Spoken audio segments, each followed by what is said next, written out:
Hello साथियों, welcome to planet 4। आप सभी को टीम विक्रम का नमस्कार। डोनाल्ड ट्रंप ने एक सपना देखा था कि जैसे ही वो भारत पर टैरिफ लगाएंगे, भारत की इकोनॉमी तबाह हो जाएगी।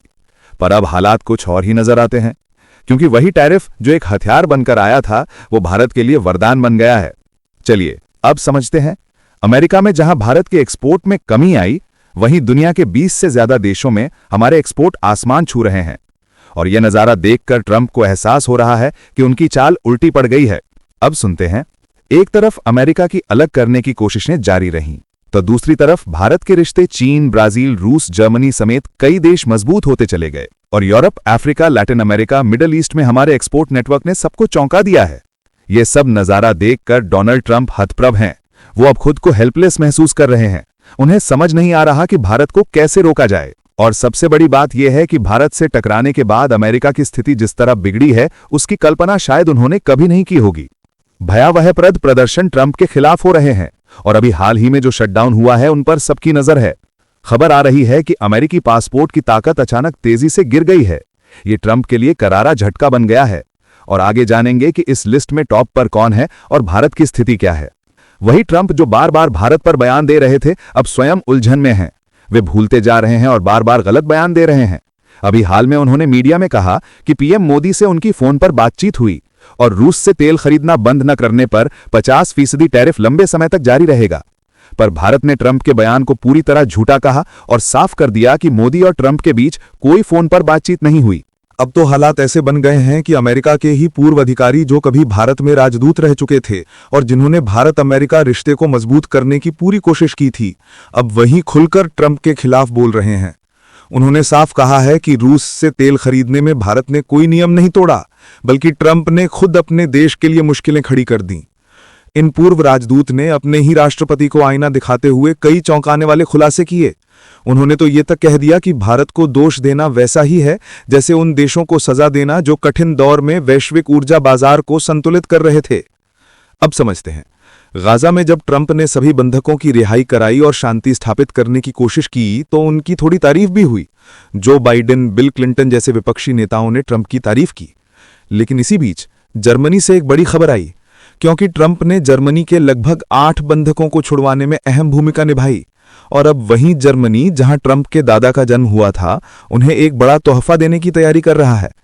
लेकिन हैरानी की बात तो यह है कि ट्रंप की तथाकथित पीस डील साइन होने के बावजूद इजरायल ने गाजा पर हवाई हमला शुरू कर दिया और लगभग 30 लोगों की मौत की खबर सामने आई। अब सवाल उठ रहे हैं कि क्या ट्रंप सच में शांति ला पाएंगे या ये भी सिर्फ एक और दिखावा है। अब सुनिए। यूक्रेन युद्ध रुक नहीं पाया, गाजा युद्ध कुछ दिनों के लिए थमा, फिर से भड़क उठा। ये सारा नजारा देखकर ट्रंप पूरी तरह से बौखला गए हैं। एक राष्ट्रपति के तौर पर वो इस प्रेशर को झेल नहीं पा रहे, क्योंकि उन्होंने वास्तव में कोई बड़ा युद्ध रोका ही नहीं और इसी दबाव में बार बार मोदी को याद कर रहे हैं, भारत को दोस्त बता रहे हैं और अपने सपनों में हुई कथित फोन कॉल की बातें मीडिया में उगल रहे हैं, जो बाद में झूठ साबित हो रही हैं। एक तरह से देखा जाए तो भारत पर टैरिफ लगाना ट्रंप के लिए सबसे बड़ी गलती बन गया। जो कदम भारत को रोकने के लिए उठाया गया था, ब्रिक्स के सारे देश अमेरिका के खिलाफ भयानक तरीके से एकजुट हो गए हैं। वही अब अमेरिका के लिए सिरदर्द बन गया है। जहां डोनाल्ड ट्रंप अपने पिछले शासनकाल के दौरान खुलकर चीन पर व्यापार हमले किए थे, इस बार नहीं कर पा रहे, क्योंकि रशिया युद्ध में है और रशिया चीन की दोस्ती काफी मजबूत हो गई और साथ ही अब ब्रिक्स के देश भी एकजुट हो गए। वहीं भारत की तस्वीर बिल्कुल उल्टी है। जहां ट्रंप की चाल मुसीबत बनी, वहीं भारत के लिए वही चाल वरदान साबित हो गई। आज भारत के रिश्ते दुनिया के कई देशों के साथ पहले से कहीं ज्यादा मजबूत हैं। भारत का एक्सपोर्ट ऊंचाइयां छू रहा है और जीडीपी ग्रोथ के आंकड़े अंतर्राष्ट्रीय संस्थाओं के अनुसार बेहद शानदार रहने वाले हैं। तो चलिए इन सभी खबरों को जानते हैं बेहद विस्तार से, आसान भाषा में। सबसे पहले जानते हैं कि भारत ने कैसे अमेरिका के टैरिफ झटके के बाद भी निर्यात में उछाल मचाया। तो इस समय भारत ने पूरी दुनिया को हैरान कर दिया है। जब अमेरिका ने भारतीय वस्तुओं पर 50% तक का भारी टैरिफ लगा दिया, यह कदम कई देशों की अर्थव्यवस्था को तोड़ सकता था, लेकिन भारत ने इसे अवसर में बदल दिया। अप्रैल से सितंबर तक भारत ने 24 देशों में निर्यात में सकारात्मक वृद्धि दर्ज की है। ये कोई मामूली आंकड़ा नहीं, बल्कि भारत की नई आर्थिक रणनीति की झलक है। इन देशों में कोरिया, संयुक्त अरब अमीरात, जर्मनी, रूस, मिस्र और वियतनाम जैसे प्रमुख बाजार शामिल हैं। भारत ने यहां अपने व्यापारिक रिश्ते गहरे किए और नए उत्पादों के साथ बाजार पर कब्जा जमाना शुरू किया। ये दिखाता है कि भारत अब सिर्फ अमेरिका या यूरोप पर निर्भर नहीं रहा, बल्कि उसने अफ्रीका, लैटिन अमेरिका और मिडिल ईस्ट जैसे तेजी से बढ़ते क्षेत्रों को अपने निर्यात नेटवर्क में शामिल कर लिया है। ये कदम न केवल राजस्व बढ़ाने वाला है, बल्कि ये भारत को वैश्विक व्यापार में आत्मनिर्भर और शक्तिशाली बनाने की दिशा में भी एक बड़ा कदम है। अब समझते हैं कि कैसे भारत ने व्यापार घाटे और चुनौतियों के बीच नई दिशा पकड़ी। तो अमेरिका से आयात निर्यात में गिरावट के बावजूद भारत का कुल निर्यात 3.02% बढ़कर 220.12 अरब डॉलर तक पहुंच गया, जबकि आयात में भी 4.53% की वृद्धि हुई, जिससे व्यापार घाटा 154.99 अरब डॉलर पर रहा। इसका अर्थ यह है कि भारत अब चुनौती से भाग नहीं रहा, बल्कि उसका सामना करते हुए नए अवसर खोज रहा है। अमेरिकी टैरिफ ने भारत को मजबूर किया कि वो नए बाजार तलाशे, और उसने ये करके दिखाया। भारतीय निर्यातक अब अफ्रीका के तटीय देशों, लैटिन अमेरिका के औद्योगिक केंद्रों और मिडिल ईस्ट की नई मांगों को लक्ष्य बना रहे हैं। ये बदलाव भारत की आर्थिक नीति में आत्मविश्वास और लचीलापन दोनों का प्रतीक है। यानी मुश्किल चाहे कितनी भी बड़ी क्यों ना हो, भारत अब दुनिया को ये सिखा रहा है कि जो देश सोच में बड़ा होता है वही बाजार में भी बड़ा बनता है। अब समझते हैं कि अमेरिकी पासपोर्ट की ताकत क्यों गिर गई। तो अमेरिकी पासपोर्ट की रैंकिंग में जो ऐतिहासिक गिरावट आई है, वो सिर्फ एक सूची का बदलाव नहीं, बल्कि अमेरिका की घटती वैश्विक साख की निशानी है। 20 साल बाद पहली बार अमेरिका टॉप 10 की लिस्ट से बाहर चला गया है और अब वो 12वें स्थान पर है। ये वही देश है जिसका पासपोर्ट कभी दुनिया में शक्ति और सम्मान का प्रतीक माना जाता था। अब स्थिति ये है कि अमेरिकी नागरिक केवल 180 देशों में ही बिना वीजा जा सकते हैं, जबकि पहले लगभग पूरी दुनिया में अमेरिकी पासपोर्ट धारकों को विशेष छूट मिलती थी। इस गिरावट के पीछे कई देशों की नई नीतियां जिम्मेदार हैं। ब्राजील ने अप्रैल में अमेरिकी नागरिकों के लिए वीजा फ्री एंट्री खत्म कर दी। चीन ने अपने वीजा प्रोग्राम से अमेरिका को बाहर रखा, और वियतनाम, भारत, सोमालिया जैसे देशों ने भी अपने वीजा नियम सख्त कर दिए। इन कदमों ने मिलकर अमेरिकी पासपोर्ट की प्रतिष्ठा को गहरा झटका दिया। विशेषज्ञों के अनुसार ये अमेरिका की आक्रामक नीतियों और बंद सोच का परिणाम है, जिसने दुनिया के देशों को उससे दूर कर दिया है। चलिए अब जानते हैं कि कौन से देश बने पासपोर्ट की नई ताकत। तो इस बार सिंगापुर ने सबको पीछे छोड़ते हुए दुनिया का सबसे ताकतवर पासपोर्ट हासिल किया है। ये पासपोर्ट धारक को 193 देशों में वीजा फ्री एंट्री देता है, जो किसी भी देश के लिए सबसे अधिक है। उसके बाद दक्षिण कोरिया और जापान का नाम आता है। ये ट्रेंड बताता है कि एशियाई देश अब वैश्विक गतिशीलता के नए केंद्र बन चुके हैं। वहीं भारत की स्थिति में भी गिरावट दर्ज हुई है। भारत अब 85वें पायदान पर है, और भारतीय पासपोर्ट धारकों को केवल 57 देशों में वीजा फ्री या वीजा ऑन अराइवल की सुविधा मिलती है। ब्रिटेन भी अब 8वें नंबर पर पहुंच गया है, जबकि चीन ने जबरदस्त उछाल दिखाते हुए 64वें स्थान तक पहुंचने में सफलता पाई है। चीन अब 76 देशों को बिना वीजा प्रवेश दे रहा है। यह सब संकेत देता है कि अंतर्राष्ट्रीय रिश्तों की दिशा बदल रही है, और जो देश खुलापन व सहयोग की नीति अपना रहे हैं वही आज की दुनिया में प्रभावशाली बन रहे हैं। चलिए अब जानते हैं कि एरिक गारसेटी ने ट्रंप के टैरिफ फैसले को क्यों कहा सबसे बड़ी गलती। तो एरिक गारसेटी, जो कभी भारत में अमेरिकी राजदूत रह चुके हैं, उन्होंने साफ कहा कि डोनाल्ड ट्रंप का भारत पर 50% टैरिफ लगाना एक घातक आर्थिक भूल थी। उन्होंने बताया कि ट्रंप ने यह कदम रूस यूक्रेन युद्ध का बहाना बनाकर उठाया, पर असल में इससे दोनों देशों के रिश्तों में दरार पैदा हुई। गारसेटी ने कहा कि भारत ने रूस से तेल उसी मूल्य सीमा पर खरीदा जैसा यूरोप और अमेरिका खुद चाहते थे। यानी भारत ने कोई अंतर्राष्ट्रीय नियम नहीं तोड़ा, बल्कि पश्चिमी नीतियों के अनुरूप ही काम किया। लेकिन ट्रंप ने इसे भारत की गलती बताकर दुनिया के सामने गलत संदेश दिया। उन्होंने कहा कि भारत ने सिर्फ अपने लोगों के हित में सस्ता तेल लिया ताकि महंगाई पर नियंत्रण रखा जा सके और ऊर्जा की स्थिरता बनी रहे। गारसेटी का कहना है कि भारत को दोष देना उस देश को सजा देने जैसा है जो इस कठिन दौर में भी वैश्विक ऊर्जा बाजार को संतुलित कर रहा था। उन्होंने चेताया कि भारत को निशाना बनाना ट्रंप की राजनीतिक चाल हो सकती है, पर इससे अमेरिकी उद्योगों और निवेशकों को ही नुकसान होगा, क्योंकि भारत आज अमेरिका का सबसे बड़ा साझेदार और भविष्य का बाजार बन चुका है। अब समझते हैं कि एरिक गारसेटी ने भारत अमेरिका संबंधों पर इसके प्रभाव को लेकर क्यों जताई चिंता। तो एरिक गारसेटी ने अपने बयान में कहा कि ट्रंप की ये नीति न केवल आर्थिक संबंधों को चोट पहुंचा रही है, बल्कि बीते 25 वर्षों की मेहनत को मिटा रही है। उन्होंने बताया कि भारत और अमेरिका की साझेदारी की नींव 2000 में राष्ट्रपति बिल क्लिंटन की भारत यात्रा के दौरान रखी गई थी। तब से लेकर अब तक ये रिश्ता कई चरणों में मजबूत हुआ, लेकिन ट्रंप के टैरिफ ने उस भरोसे को हिला दिया है। गारसेटी ने कहा कि भारत और अमेरिका के बीच केवल व्यापार नहीं, बल्कि सामरिक, तकनीकी और सुरक्षा सहयोग भी गहरा है। ऐसे में तनाव पैदा करना दोनों देशों के दीर्घकालिक हितों के खिलाफ है। उन्होंने जोर दिया कि अगर अमेरिका ने यह रवैया जारी रखा तो भारत एशिया में अपने नए सहयोगियों जैसे जापान, रूस और मिडिल ईस्ट देशों की ओर झुक जाएगा। इससे अमेरिका की रणनीतिक स्थिति कमजोर होगी।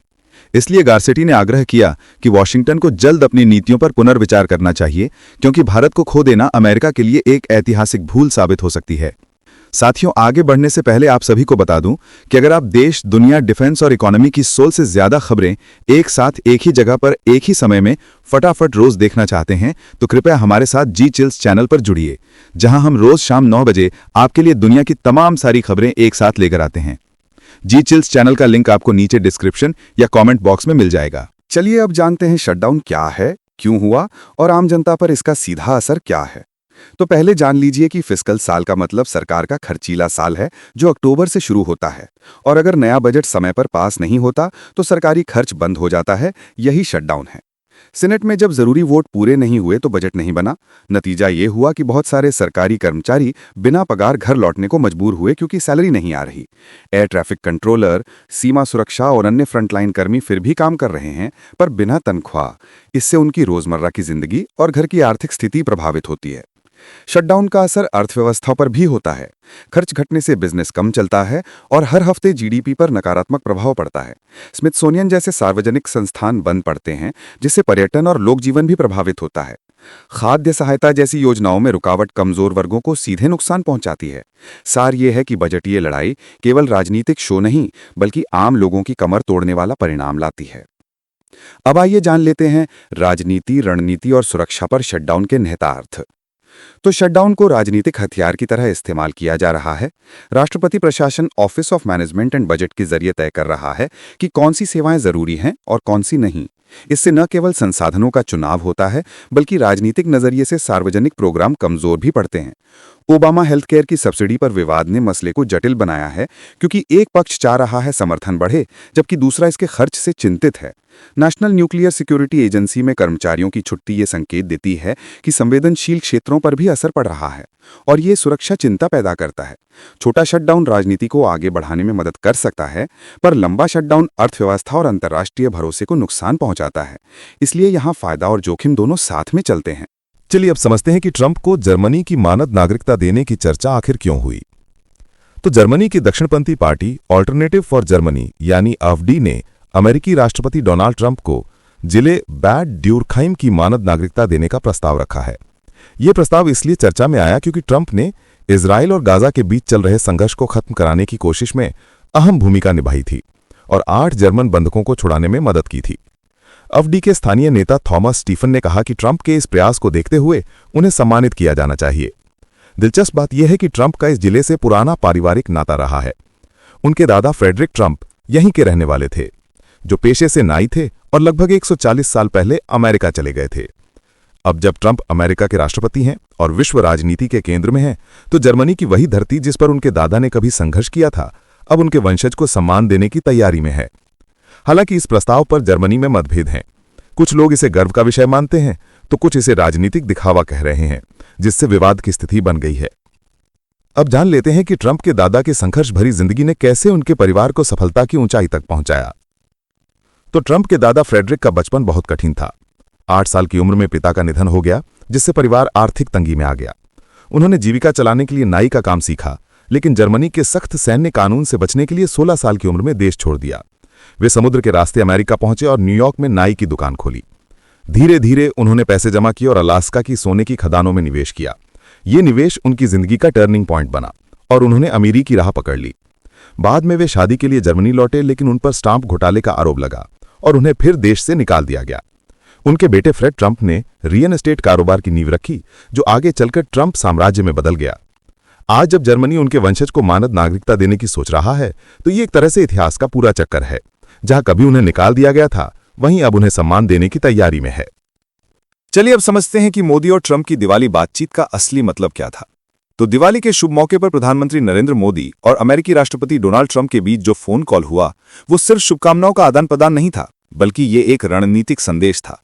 मोदी ने अपनी जवाब में जो शब्द चुने, 2 महान लोकतंत्र, आशा की किरण और आतंक के खिलाफ एकजुटता, उनमें भारत की विदेश नीति का गहरा संकेत छिपा है। भारत ये दिखाना चाहता है कि वो अमेरिका के साथ साझेदारी को केवल आर्थिक नहीं, बल्कि वैश्विक शांति के लिए भी जरूरी मानता है। वहीं दूसरी ओर ये वक्त बेहद संवेदनशील था, क्योंकि अमेरिका हाल के दिनों में पाकिस्तान के साथ संबंधों को फिर से गर्म करने की कोशिश कर रहा है। पाकिस्तान, जो आतंक का निर्यातक माना जाता है, उसके साथ अमेरिका की नजदीकी भारत के लिए चिंता का कारण रही है। ऐसे में मोदी का यह बयान न सिर्फ कूटनीतिक प्रतिक्रिया थी, बल्कि एक सशक्त चेतावनी भी थी कि भारत आतंक के खिलाफ अपने रुख से पीछे नहीं हटेगा। अब जान लेते हैं कि ट्रंप के दावे और भारत की प्रतिक्रिया ने कैसे अलग कहानी कही। तो ट्रंप ने व्हाइट हाउस में दीप जलाकर कहा कि उन्होंने मोदी से व्यापार और शांति पर बात की और यह भी दावा किया कि भारत रूस से तेल खरीदना घटा रहा है तथा रूस यूक्रेन युद्ध खत्म करना चाहता है। लेकिन भारत ने इन दावों को नकार दिया। भारत ने कहा कि ऊर्जा नीति का मकसद अपने नागरिकों के हितों की रक्षा करना है, किसी दबाव में नहीं आना। ट्रंप ने यह भी कहा कि उन्होंने भारत पाकिस्तान के बीच संघर्ष रुकवाया, जबकि हकीकत यह थी कि पाकिस्तान खुद संघर्ष विराम की भीख मांग रहा था। मोदी और ट्रंप की बातचीत में जो गर्मजोशी दिखी, उसके पीछे दोनों देशों की मजबूरी भी थी। भारत को वैश्विक समर्थन चाहिए और ट्रंप को एशिया में स्थिरता का श्रेय चाहिए। इस वीडियो में फिलहाल इतना ही। जल्द मिलते हैं एक और नई अपडेट के साथ। जाने से पहले वीडियो को लाइक करके चैनल को सब्सक्राइब कर लें। धन्यवाद।